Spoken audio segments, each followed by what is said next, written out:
Last week, I received an email invitation to interview the admin team of a game actively in crowdfunding. This is one of my favorite parts of running this channel, and I'm happy to be able to share some of this interview with you. Origins is a browser-based RPG and pet breeding game. The Origins team launched a Kickstarter on October 2nd to raise the funds to complete the game they've been developing over the last 5 years. First, let's get a bit of background on the site from Lucy, the lead owner and developer of Origins. We also have Nimoy and Lockett, other admins. When we first started on the other site, it was called Daydream Wishes, and it was these little ponies, and everybody went crazy for them. The art was pretty, but the girl who owned it, she liked to pop in and do a few orders and then pop off, and she kind of just gave it to me, and eventually she just got completely burned out with it and turned it over completely to me, and I bought the art and stuff from her. I lost the pony art because the artist that had shaded it and everything said, no, I don't want you to use this art. And at this point, we had kind of outgrown the other site. We couldn't just be an adoptables thread because we were like taking over the other site. So we were like, let's make our own site. And that's where the base coding and stuff came from that we have for Origins now, or a lot of it anyway. And it started to evolve into its own thing. We redid the art for a while, and eventually we kind of came to a point where we said that Daydream Wishes isn't working out anymore. There's kind of some people have a bad taste in their mouth because of the former owner. She was also running it on Pony Island, and she apparently just burned a lot of bridges there. We're a completely new staff. She's no longer involved. We didn't want that hanging over our head. So we said, let's rebrand it, let's get new art, and make this something completely different. And that's when we all started brainstorming. And we liked the idea of a world tree, sort of like Yggdrasil, but we wanted to give it our own unique touch. So we also wanted a blooming period so that we'd have the opportunity for tree-focused celebrations. We really wanted to incorporate it into the site and make it a focal point and that users can enjoy. And our three final choices were originally Magnolia, Wisteria, and Sakura, and we eventually went with Sakura, of course. And that kind of gave us our basis for an Asian-inspired flavor for the entire site. What kind of games are you drawing inspiration from? We draw a lot of inspiration from a few other pet sites. The scrying workshop that Flight Rising has kind of inspired me when I was looking through there, kind of playing with their predict morphology. And I was like, this is so cool. Wouldn't it be cool if all you had to do instead of predict was just make your pet this way, and you pick the gender, the breed, and everything, and you pay for it with an item or currency, and that way people can build their own pet exactly the way they want without needing to use programs like Photoshop or hiring an artist or something like that. Anybody can do this program, and we can take it a step further and say even people who aren't really good at color coordinating or something, they can get somebody else to make the design, save the design, and give it to them, and they can just plug it in and go at that and at the camps. How do users generate insight currency on Origins? Right now, they get it by browsing the site. Every time they refresh a little bit, there's a little bit there. And they also get it from posting on the forums. That's the only two ways. I do have every month or every other month, I have a giveaway where I say post an image of whatever thing it is that I want to see, and I will send you X amount of site currency. We also do giveaways and stuff like that every now and then. In the future, they will get regular currency for role playing. There will be there'll be a lot more events and stuff like that going on where they'll get currency.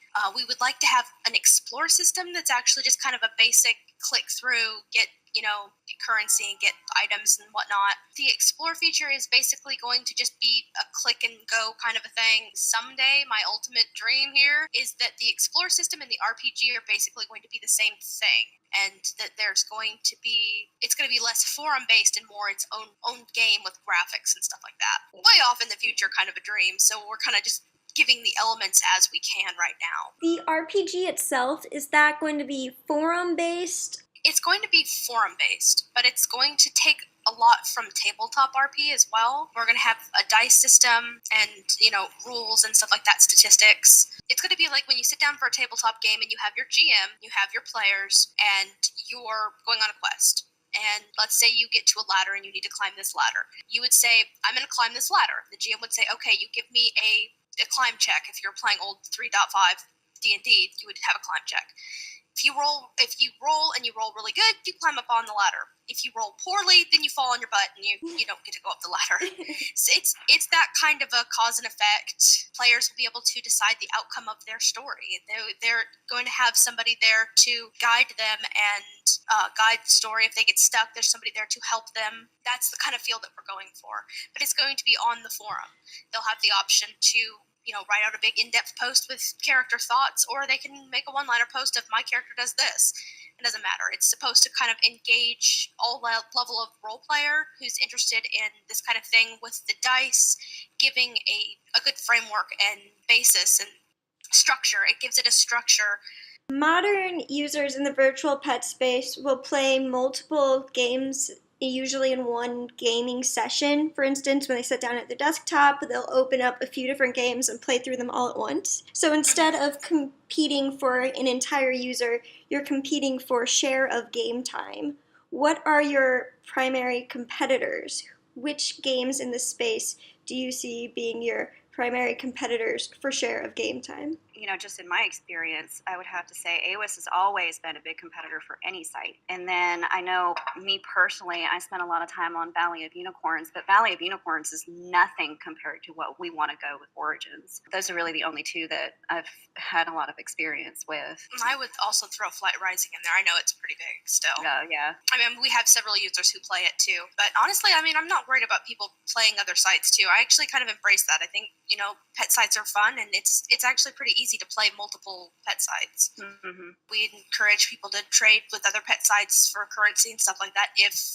As long as the other pet site allows for it, we allow for it too. Is Origins going to be optimized for mobile devices like phones and tablets, or is it going to primarily be browser desktop based? We want to make it work for mobile as well. Right now, our mobile version is really bad. The current layout was not implemented the way it was supposed to by a programmer we had working with us for a while. There's a few little, if you get on your phone, which I'm on there all the time on my phone, the sidebar isn't there. And so if you want to log out or access your settings or access the market, you can't do that unless you're on the desktop or the actual URL to it. We want to get a completely new layout that kind of keeps the same feel, but it is more responsive and works good with mobile so people can access on their phones. What is your programming team looking like right now? Do you just have one or two programmers? Are you going to an outside company, or what does that model look like? We have two programmers that are going to be working on different aspects. I have one guy who's going to be working on probably most of it. He'll be helping us with the RPG side. He'll be doing the upgrades and the bug fixes and everything. And then I have another guy who's going to be programming the pet side. And how much of the game is developed right now? I would say probably about 50%. I mean, we don't have the RPG, we don't have the pets, but the avatars are in there. Our forums are live. Mostly what we do have needs some fixes. That probably sways a little bit to probably about 60-40. So there's a huge trend in the virtual pet community right now that allows users to upload their own art. For instance, on Fly Rising, you could upload your own skins and accents, which are then applied to the dragons. On other games, you can upload apparel items, and this is very popular because it gives users ownership over content on the site. It also takes some of the burden off of the game moderators to create content. It follows trends in the real world more, and it kind of just builds community unity. Is there going to be any feature like that on Origins? There might be. We hadn't actually really considered it. If we did do it, it would probably be with genes, which are going to be just the markings on the pets. I don't think we'll do it with the avatars because, like I said, I'm really picky about art consistency.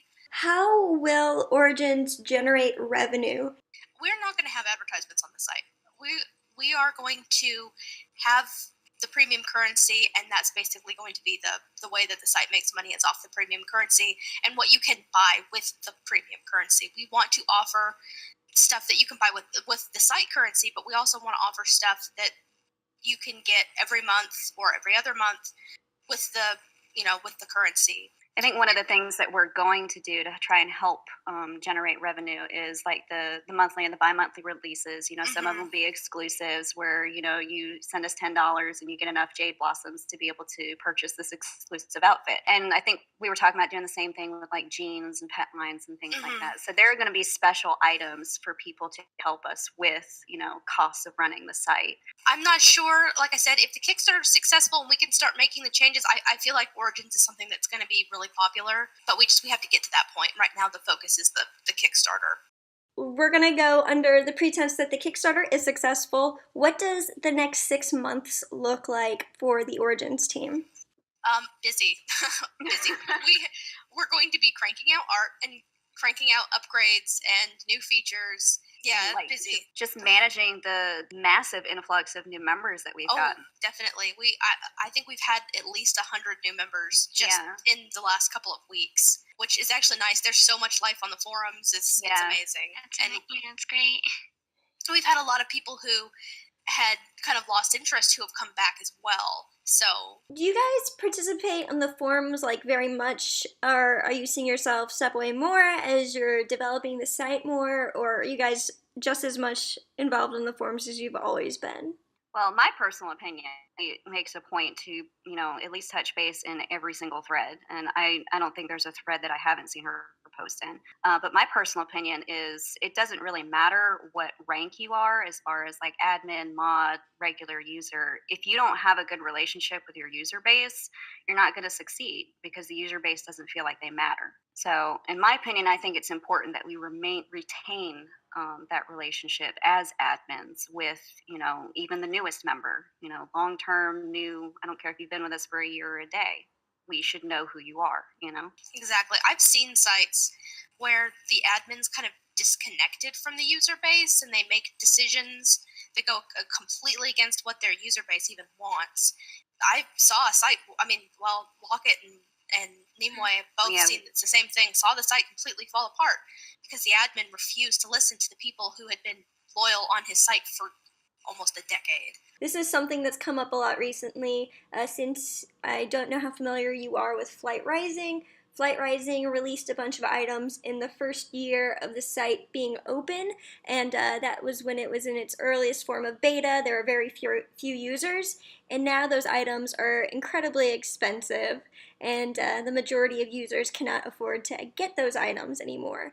How often are you going to release items that will permanently retire? Not very often. Most of our sets that have been available for premium currency in the past rotate every year. They're part of we have our St. Patty's Day set that'll come back every March. We have our Fae set that'll come back every spring. We have Christmas sets. All that stuff's going to rotate every year. I think the Kickstarter exclusive stuff is some of the only items that will only be available through Kickstarter and not again on the site. We also, I think we have one or two other sets that are really exclusive, but we've continued to make them available. I think when just a few months ago, we had a deal where we took everything that was in our preview shop, which the preview shop is where all the seasonal and limited stuff is. We took all of that and put it in the Jade Blossom store and said, go wild and let everybody, basically have at whatever it was that they missed out on. And we're going to keep doing that as we get more users. We'll be doing that periodically because, we've been on these games where it's like, oh, I wish I could have gotten that and I just wasn't a member. And, we don't want... And trying to raise the currency to be able to get that one special item that you want. I've had to do that on sites and it's so hard, especially if it's one of those things where as time goes on, the value increases to where you're paying absorbent amounts of... You go from being really, really rich to really, really poor very quickly. Yeah, it's... we don't want that. We don't want that kind of economy. We want a good, healthy economy that allows people to buy and sell and trade and not have to basically click your life away, I guess. Yes, exactly. We don't grind up the currency. Yeah. Not if people don't have time to.